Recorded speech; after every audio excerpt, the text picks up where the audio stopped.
chung ko che chol nula bung som ni pasarina chiar chun zawang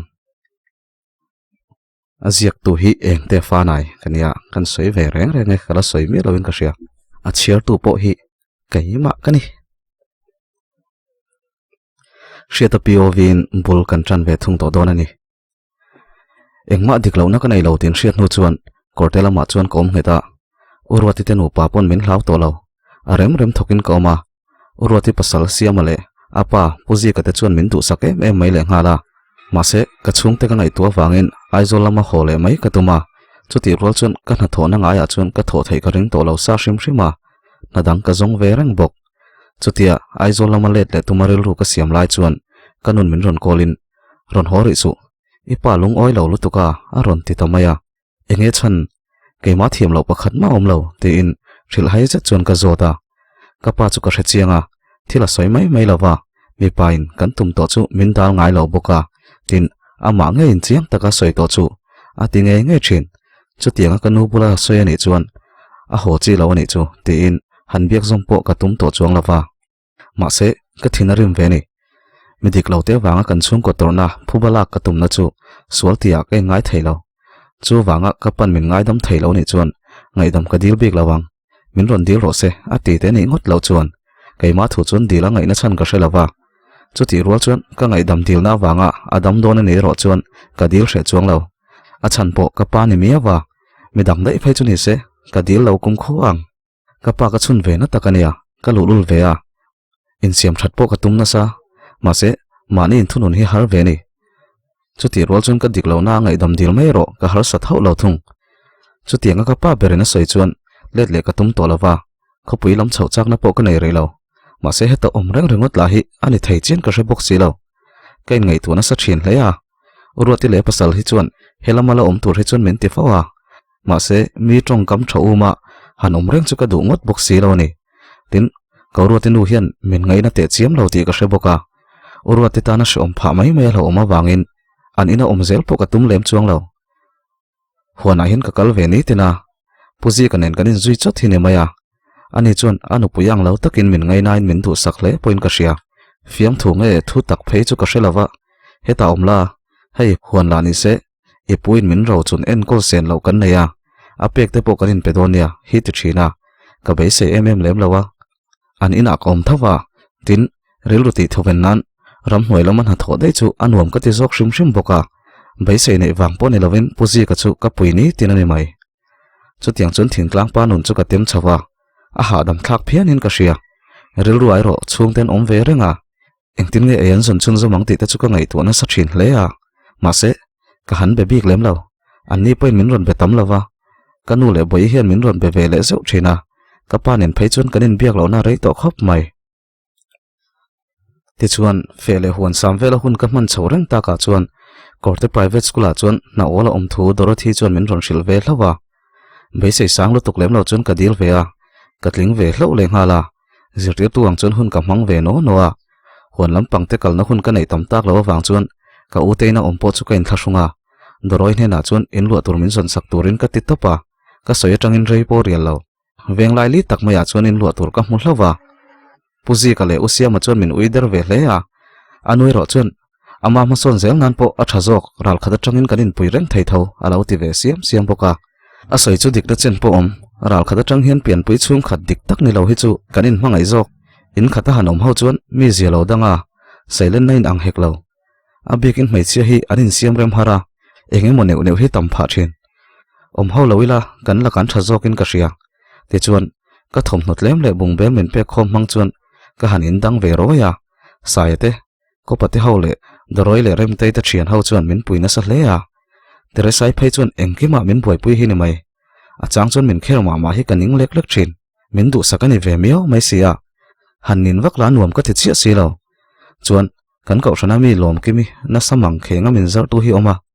ka om tir khan min bem ngal ngot peka miti shil hai lek ani tere sai le lom kimi chu an ron lang tam thin hle hanin nar ho ngot chi la ni bok si lo a nei om tran lek lek chu ni e ni liam ve zela sikula thok chuan hun ka hmang chho ve no nowa zan lama ko pale sai an ron lenga kan zaya kan ti tia an khosaka sang te chiam lawa an huan bak hi an ngai to na hian a pel tam lo ti hriata an bula oma ha dam thlak phiana chuti rol chuan an taima dun em thunga luikal puya hian min som le ngot thina kalo hnal mai zela zan khachu Dorothy le remi pon kal theilom le engemo tlangwalin khai thli zoin I theilo bikang an ti ta ka chuan ka tlom la deuh ta viawa kal tur chuan ka in ruam man ve ta zir top ni tlai nia kan school ban ve le chuan remi le doroi chuan min lo nga ka enge in ron ti don ka ti deuh ho a an ni chuan kan ron kal ve don sai le ko pakan shil vek to an ti maya o min ti chang el mun mai mayang in du le min cha mai ro kan lo hon veng cheu ka ti chuan remi chuan a ve nge che chuan thingtlang nu la le man ni lo ka khapui tlangwal voin mai thingtlang ron kho sa ve hi tungai ram lama zai zo kan en don nia tin min chau sal sal hle maya kai chu rom de hutin an hriat tur tok lek chuan khapui tlangwal te hi in ngai ang kan ni lo in ngai a hian kan sof lo ti ka en ti rang cheu ka ti ve khera doroi chuan ila na ni kha kan ngai sof cheu ni lo thei ko ngai nang lo kan ti mai nia khopui ho zo khian min ngai mol zo ka lom le a ron ti ve le kan ngai mol cheu po ka lo hre hlai nem ti in lam chu kan pan hawa darli vela ni to a we kan ti pui wangin kan bang har dewa sai le ko pachu ipte pui nen len nen in ko ta chuan an lo om to a ka zuk mu chuan o kong ka lo hong mai ta cheu ka cha bisper da nen hriat ring kha ka ti chuan a how to pa om lawa han lu chu anuam kan ti lo lom ruk tu ringa sia an ti deuh khera kanina hian bung ro hi alat lem ve bok e ma min fiam nan takhian an manga doroi le remi chu an lo noi le or to a in chu ka honga ka na tho thom no nei ho chu kanin bel ve nga sok soka sai chuan tu nai phe kho ka chu abun chi lawang anal lu tukang aron ti wata hei lo ka nei lo ka ti chuan doroi chuan lungnal ve lai kal thei lawang aron ti ve ngai doroi chu ka ring bik te chiam lo ke chuan a ve ngai che chuan I she ve moni tak tak le ka ti wata hei chen thingtlanga kom to ka thian kom te hian la huan le ram hnoi bak ngai to lo an ni hi ka soi chu oi top ro nui sen sen pa chu na tia kan enang chu tin kala chau hle phei khok chu bun tur dang om hek lo futsal phei khok hi nia urwati pasal min pe kan nge nge cho kan funa kan han kal ve ta chu nia dil luyan tia chun kan kala kho kan han ngak thim te te a ko pale sa ya chun lui kal huaina tin zun lo kheng chu nin an han lem le saka kai chuan ti ka tum to lem lo chak chu chak kom thin khop mai remi chuan nangni pan hi in doi ani hi luin kalin lui kal huaina in tia cho kanai khom lain choi huaina in ti le a in lo doi ni hi ati chuan kan lo nui dar dara kho chu kan ngak thima zan ria tur tin sai le ko pa chuan kan chulna bula chuan an deng vel mai maya ai khop chun man maya rem te le doroi chuan mau thai an siama sanga trin kan ken chu kan siam boka muyan kan chu sai te chuan an da zela ti hian amonga tangin kan en chho don nia an tia an pan hi chuan an kal sanga kho thim zual ta viau mai dariat vela ni towa ani pan hi chu kan langa ka remile doroi chuan kai kuang ka nan tia mau hmang hian an siama an lo kap ve a an kap fu thei phiat leng hala an ni hi katluk don lo tak takin ka sia sai te chun ron thlenga kan man tamang tiro cho eila kan che chuak tan don nia an tia cho chu kan aya ramani wange kan meina zirwang po ka shelo ka ei tui ngang mai te chuan kan ei kham chuan luimong lam chu kan zo thla a kai kuang ten kap zela kai po chuan len te chu kan deng ve a ka zailem lo khop mai ma se pan hi khat chu ka man ve tho boka doroi le remi chu min nu in ring rana min lo en an ni boka ka den sual chang chuan za em hian an lo nuya kala zai don khop tin ril ru ka siam so sawa ma se zan khat thil thuwa han den thiam ngot chi la ni bok si lo sai chuan eng po ni se man tam kan du chuan min lo zui top mai la iden chuan kan man tam lo palang ati sopa ko pa chu lo nui suka len chu ka pe a adeng thiam bik ngang mai an hui da na top lam chu kan pan ni berin ka sia kan kal dan vel hi ka hre thiam lo an soyang ngein lungnal le khok rok ve tak tak te kalanga ya ka tu teu thin hle a ka kap te chuin not pila ka ke sir po pil to ti ka sia ma se sofi ka tum lo ni top mai an hriat lo chun ka then ru le chak chak thina ka kalpui mi pa pan hi la chu luya pianga sai lian emoti mai turin nuam an tia min ngai sak ta reng si lawa tin an ngai sak chiam ni po ka du chuang lo mai chia jok chon min kai hin han tum thina ka du lo ve tum sang bok si doroi chon rinai ni kal thai dei aron ti le thina an pan hi chon an chaw to ti ka sia an ni chu ka el ruran hi ni mai dar ko vel chon tharon lang chana lui ti ron phone del te chu aron chun ta siara kalunga leng ve lek lek nia khang thale arsite sangta kha ka ngai tu chuak thu ta tinani warnam chu ka hoile wang thina rei fe nuwa chon sai ta chu kan zuk poa doroi chon ka chak lutuk cholangu ati chon kai chon khaya thingtlang nula chon khopui tlangwal kalat luk na nge katia remi chon kan kal thui lom tina lo thove kok boka kai chu ken suma thok han lak hok chu ka chak perani saya chon ani chol de tila kan hui cha kha kan en chawanga nga vok vel kan sat boka nga kai kong te po kha loka pro ate chon doroi chon in kal chake malom engma ti manani lo in rui phurani kha alo ti hlak laka remi chon muang chang in kal tongu kai kong po kan kap man leinem alo ti ve boka kai chon in wa chaw ma ve kalo ti remi ngai dan ni lo lutuk chon nang te chu kal ngor tuma sangha te kai kong te ngai tua ve hek lo che ati deuh maka an lom to mol lo ni kanui suk rin hota lui hi kan zot lo nang chu ka ti sin ka ti le khera doroi chon lo ngoi te i fiam thu lo ti poi shet ngai si lo nui mang lo hian fiam thu hi zoi te hian ni thoa aron ti chon sai le ko pa chon in du ain kan hruai zal deuh chu ni mo in ana che to e mai in du chen kan cholang an ti tangota kai poin chu ka ma mo ni ka kap chu na ut to a ka phai khok chu ka hlip chak le bok ma se doroi te kan hian na sa sia he phai khok nen po hian nang ni ain ka bonang ka ti vel pang sia tuna tak phai chuan thip to takani kan chol chung rei lo te a chuan ko pale sai chuan an thil ti bang chun ti le se ka thla eng ut to a an zai don hlara an phone a hla chun play a an sak pui rat rata kalung len an kai tho mai don pi rebe kai hla sak zol kho di tlai tir ti kher chun sale ngala ka feel tak zetani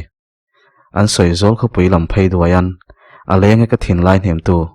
asak mel moile an kanem diai acham reng thin lai rela hian in then ri maila zol kho di tlai tir iwang dun zelang o kan tiam thu di zong kha kan le na tlang dang le si thin hi ka tuaran ana chuange suilung ka phang thin don sei chang hian kamit ka ching dira ka omanuam don lo tlat lungleng tur ka ni lo ka du thlan na ni chuwang chon nun hlui wangin ka lungleng tur ni lo ka tia saya kan kal tran don em ni kan tlai lu tukange ka tia doroi te pon ha dam ta niang ni e kalila anti ve theita ka ngai tu newa chakai man mol chuni ka hupur hle maya mase man ngam lo ni chu ka tum bau lawa mase a thai sam chon man chu ka chu lo tapang mui chu kan en chawa mui an ti hi bu fai kan mui ania chu luya khanan da chakai chuan an lo bom lai thina an zuk man maya doroi le remi chuan an man maya an hlau lem lo kai chuan chuan laman da na tur bom ka lo ken saka engman soi lo lawa chakai la chun tam phian leng hala nakina chuan kan le thui le ta viawa a khok rok deuh lai po kan pel fel ta tia chuan doroi zek chuan hriata hi chakai hi aman ngam lo niang mana tum lo reng aron ti ta ka wangai reuh tak lawanga om chu ka tum lo bura ma se ka hopur ngang mai sai chuan mi patan lo tur om lo khilai mi ho khi hanman la ati chuan ka rap lutuk min che pangti ka hlau hle a remile doroi chuan man ngam lo se min ti hriat reng hian nui chan hian min lo chang reng boka an lian thalom phian lenghal ka kut chu a khuru deuh dardara ma se mai chian an hlo lo chuan kai mi padik tak hian ka hlau tur hin ni lo tin ka in fui mol mola ma se hlo zong hin ang vek lawa thok kan la hala ka kal chawa rang zet chuan ka wala zota boma chun ka khung hala adang po chu chiang chun ka la zot sela min chap man lawa a lian deuh pakhat chuan a bop hi ti pirwa a kol mel em mai lenghal man lo danom seo tin ka ngai tu neu newa boma ka khung la chun ka muang chang lui hle a ko pachuan kha akal man don tin aron man hlawa ka tho huai mai i hlau lawa i man thiam lo ni kha tin an nui dara lo hi ka nei ve vak lo ka ti chuan doroi chu lo ner deuh na nga ma se ka man thiam vak lo wang chuan abom keng tu a chun min hmang le ta ani na taka chuan khuru dar chungin ka man an reng sia ria se zong min wangai sang don lo tak kan bul tan na kan thlen meu chuan dar som pan hi pial towa ka kap pil chuan atur hian min ron tur ut towa ka kela chu athi phian athi vek to kong kan thlenga kan chol ha dama zial kan han zuwang wanga doroi le rem te chu an chaw hle a an tholoi loya keini po kan chaw ve tlang ani kan man chu an han ena atam ngang mai doroi chon sai te bula hlo chom thailo ram hnuai hian veng pakhat aron ti zawa adik te po dik tak takin ka hria lui koi dan thingkung omna lai lunglian omna chung zong zong chu kan thlen hmain soi thei veka an hre chiang hle ni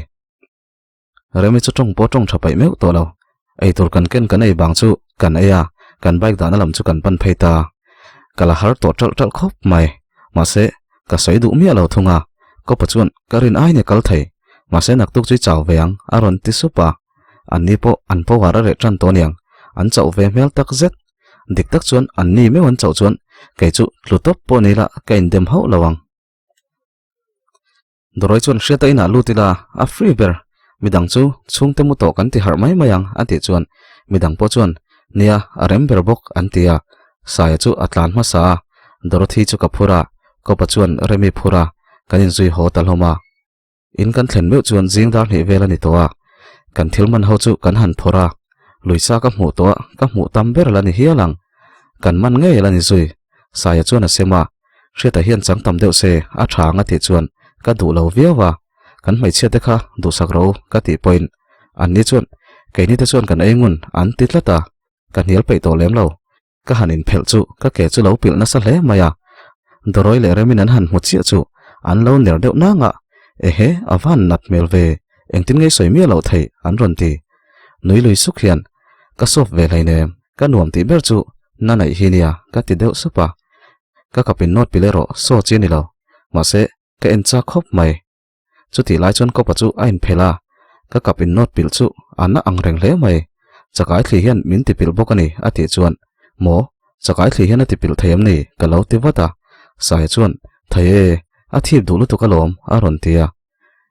ani chuan atira ipte ka ana khanianga ka kap zon vel hi a thip lu tuk ka ti chuan doroi chuan soi ve ai ta che engei lo tur ngot ngot i mol mai siamo a lo ti le ngal midang ponin phel mai wang chuan ka zak du lo lo a ka din hlip chu a lo pilin a lo sen na samaya doroi chuan min el reng reng ni oma heng te soi du lo ni mo a ron ti a lom lo mel hle a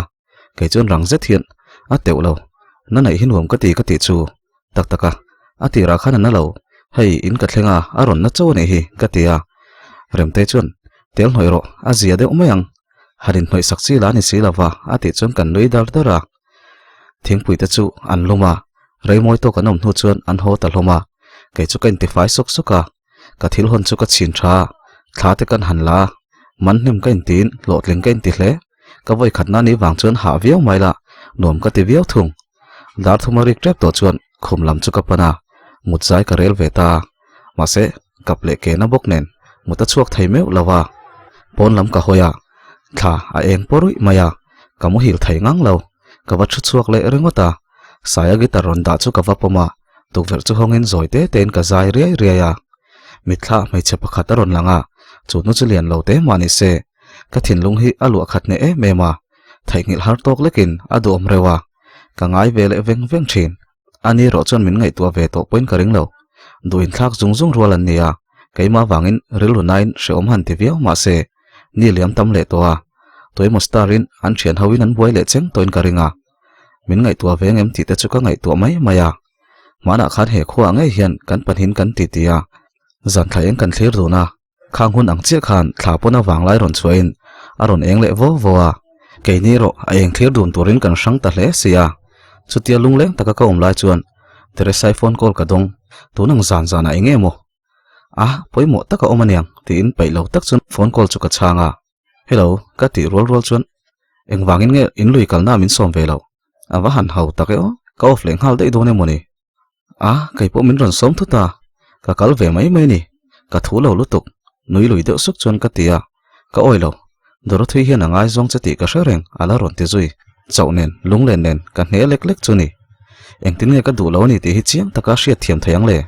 mai chana hanin shil dot hi chu keima zokhin ka ngam lawa chuan lam ka siam lain a hra thiam du bok si lo aron ang deuh ton leng hala hetianga min bei sei tur hian alaka ka ome moni ti in ka ngai tua tere doroi nen chon thian dik tak kan nia thik chi po kan ni lo tin nang po thian ni nia abak chu engma om lo she thiam te ka hring luna hian hmangai pakhat ka nei ve towa ka du tok via ve ngai zong tur anga min bia ni chuan min belo lo ro ka ti ve ta muka ka hne ve deu ni chau nen lung len tere sai chon ani tak chu tin phone chu off maka a poilo tai e maya tin ka da ve hala mut noi chu tumin khumlam chu ka pan le ta phone a thalak loi te chu enin noi ne na kan thalak dun na te chu ka en kola ka tuaya kanunin thak danglam lutukin ka ngai tu na hruai suala a hruai kol na satman zia kha ka hre chianga kain chir ve lek ani mase hun liam to wanga in chira in dum kun hi ka tum lawa lunglen te lek chu ka tur thei tur ani lunglen thi pui tur ema mi pa der dep song ka ni love mase manang khan hun thaum le se thon thu hloi chu zia that le ka cha ka ni zai ka ngai tha kamu hil trep tia chon teresai bok chon min ron kol le a kala pai to lo vai thum ve lai min ron kola kala do chuang lo anhuwa chon me sai sin ngai dam min ron dila a bei don lo thula ron sei bok he nu hi chu kom dan to ka thiam angai ni then kha thian in ngai zong e momin tin om fo boka kom dan to ka thiam angai reply lo chon ka mut sana ni liam tam ve fe to a RD office na thokanin dai lo wangin na thokan lak bil dona computer thiaman mamoa kan principal chu dilin ani point lo tha zoka idu te chon dil vela tin min tha thiam hle a ka han interview ve a kan video chon min du sakmel viawa chuti rol chon panelom takania midang po lo be tha em vek maya katlin po chu ka bai sei le lem lawa an office mun chu ka voi khat kalna nia amoi em mai leng hala mana khane nga nge mo kan lo tlo lo ni te in ka ngai tua ka interview te ka zo chuan kho chuanin ka hoi kwal vela interview result chu kar to pan ti chu tur thun soi no chuan ka ho ve le ta ni urwati te na ka lut koi zoya sheta mani ichakai man min ron pek chu kan ai tui ngang maya nangma la kha iron lang si lawa lom thu bo kan ron soi lawa alo ti le luama annu po chuan nang pui hi eng po hi ti thei phian zelani hi mo alo ti ni ani boka urwati pasal siama chuan engei no dil ta chu abai sei omem aron ti vara kai chuan bai sei omlo khachung min du sakin karing dil khan tam ve a ka ti chuan pikimi siama no chuan ani chumole mase tu nai na po hian nangma chau te chuin chom zo lu tukang chu alo ti ve le a ko siama chuan thingtlanga chuan private hi hlok lo ve lu tuka in dil chu han mulo la kan vati ve mole alo ti chuara puji ka chu lo tong ve vatin tun ka rin ni chu ka soi kha kan va bo zui don em ni huan po kan kal dun kha ta lom alo ti le towa nia kanin zui khat khop mai thangkam puya hian min som thina ka chak ve ang reng viawa hun hi ka nei lo thei lu tuka acha kom ma se ka manang emo hon ron kal hrim chu ka mananga karon kal don nia thangkam chu a en ka man ve om si lawa a en thla sun om me mai ka ti chuan kat kamanga a en te chu kalo tum mai don alom ati ta zela puji ka hi chu mi zo pa deuh hi nia ramlama chun kala phalo te sa te la chang zak paya usiama chuan kha sheta ipu khan huan thanglam so a en kol thei ngemo ati cheni kha noi war chuna ron tia a en thla sunum ka ti viauna ka ot thu ve ngang maya ka en thla sung du lo a en kol thei ti renge a ka ti ve maya ka pikimi ngai dane roni vak lo mel hle a ma se ni hi song om huna phun chi hi ni ve shima roti chon ruma min ko lutin sheta local lokte aron ti lar lara ka baluta kha kanun min ron bia han be ve thin ta che ngai to te pon ngai to che lom chome te nem ati zom zata nei ka hau tak lova han biak pon soi tur om lo lu tuka ka ti maya i ngai to ve mi lo mi ati le sha ma ngai to te reng mai ka hlo tlem te poi ka khol zela nakinan tan ti in ka thon turin ani hi ka tho sam ni ngai to loila chu nuam den ka nung mai mayang chu ka ti ve sala uma mi chun asum zong phai chun ngai to va kan ngai lawang hei eusia ma hian boi kha a soi puya nang ngai tam hulawa a hlo po zia nang mai ngai to la kha tokin kanu le boi tal khi chu han be ve zeu ro poisa te po chui tan mangla bungbel te po lei ve ro eusia ma soyang khan ka pa son tlak lampang huan so en kol tir chia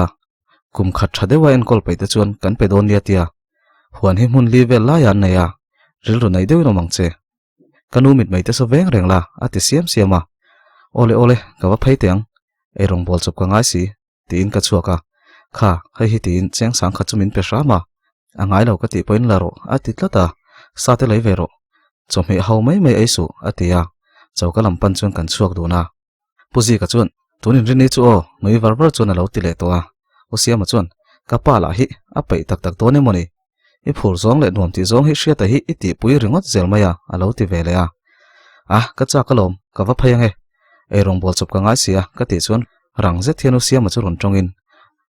ei rong bol tur te chu pahnih nei reng doroi na ti kha alo ti he nu hi o a tong theilu tuka ka ti ngal wata a soi tur chu ka hремai uro ti chuan het tu te nge nang hi ilo kholo nge o ti tak fe hian a ron ti le ringot zela che a ti mai mai ni kha ka ti po chu na oi tlat lo lal hret pui son te khai thla ka nge o a ron ti hui ham eng ti ka ma u te hi chuan min ngai pui tling ve thei don lo ni hi chu tiang khoparil ru pui tling lo ka ni lo chu tiang anom lo ka ti po chuan usiamala a phoka chuaka urwatin min ngai tu se hi hria a fiam pei bok si kan khonula panhi chuan anom chil ran ani ome a ti le chuan a oi om lo e ka lo ti wata urwat chuan lom ki mi le teresa em ni an ni panhi so mi khola piang an tunia i mel that bik lu to ka wanga duwa che tei lo in nga yange i lo thu tak khuk pui waka nge midang mi kholan ron kalanga an thai ngil le de yang che a ti chuan chu tiang in ka ngai lo ninom ka phei don in pa hian e a bol mai mai cheni hi ka tia ka chua sana osiama chu lo noi sun suna nia vei ve le hreta lom ki mi le teresa chu anin el deu moni ei rong min bo sak tur le in min ti fai sak tur hian an ron kal renga an ron in lan chok zuta hanin hotir ngota nuam thin si lawa ka thop no balte in ron sureng maya le lama chuna ha dam thlak phiana chu ti rol chun an ma ni hi an ha thla ka ni tlai ni ya phone call ka donga ardiat na thok tur chun katling ve hlo maya kalom lutuk teresa om lai ni ya ani point min lom pui ve le lomang kaiman chome ka tum vekang tin asa kanin pia lo ka pure ngai na chuna valaya ama bok chuna siam hal vek boka ka en top mai ni ka du theina na tranan han lak tak tak hi chuan ka hlau deuh thin a mel che ho lawa min zar dan em hian ka uma ti nom lo zok lom kimi po chu ti tho hayar no pang then khathian min ron bia hin om ve le zuk zuka mishing hian laklai hi kan lo nei ve ve kani don hi tleirol pakhat min ron be tu hian hawar sen kanin an thu ron soi thina nuin high school ka lai vela min start thin lai kha min ti thra chuaka ka lom reu riawa mase in ngai zon lam pang thil chu awm ho lo thung lom kimi le teresa chu po hi ka chau pui to kani ti chuan chu zan rian hneom tak chu kan kil zawa kanei na balvel sil le ve ka tum chu angai lo kan siau te na ka kal lu ka ngaya i naktu ka sil tur kalo da chawang tin ka kal san taria a chuak chu ka tho veng hokin ka ria doroi te na ka kal chu ko om rei hle a siau pa po chon min lo fuin min lo zil siam siama in khom tur pon min ti renga ma se ka form nei lo hi ka chuan lam thina an oi lo in an pom lo thei vial thung zandar som vela chuan ka ho phaya mana kan group siama khan an lo rilai laya doroi chon min chei renga ka chang ve zuk zuka sai te ho la chun nu man lo ti boxi noi chon ka message chu lo en ve zela aron tong ve lem lo zandar som pakhat vela chuan hun rei tak nuwa noi status ka mu ve le lol mai ka number save le ta ni mo tin ka phun sapa ka lom ru viau mai ti chuan hun le ni liam ve zela noi nen chon status kanin like sak ton le zuk zuk to a ma se biagero kan line be chuang lo tuna hian kai ma rit le tot up om thin kha a om to lawa kain recover vek toin ka sia noi hian bulmin tran pui le du ni chuan kain paya ma se ben an ti pa kha a lot ling to reu sia zan khat phei chu min ron bia noi hi aril lui ti nat le donai chuan beto lo lo la ka kuta hian da to pro a thin lung ti nat saksu ka hmangai ti velin min ron hrila thin rim le ngai om takin min ron belawa thui takin bedunin min za ru tak chungin min ron bia min u thlap poka a smart reu hlein ka ria tuna chuan chu pa nen chuan an ni to hial mai thei eng po ni se tuna chuan huan ka nei to na ka nei to boka thei to phi han choila chung ko tan zela ni mai ole khati zong khani le sela tun tum chu a boring deu ni pon min lo hre thiam do nia noi ron lan lo hi chuan han repair per tur hinom lawa a boring deu tla thin ka hre thina next sa chuan noi pov a kan let lenga asam tharain mem ti te kan ngai thla ho do nia ngai thatu zong zong te chunga kaloma min lo like a min lo subscribe a min lo comment a in pe chuan min lo share sak turin ka som chewa hay in zara liao subscribers sing ti sang thum kan kai ve ta kalom hle maya view sa that chuan giveaway te pawh kan ti ve dawn nia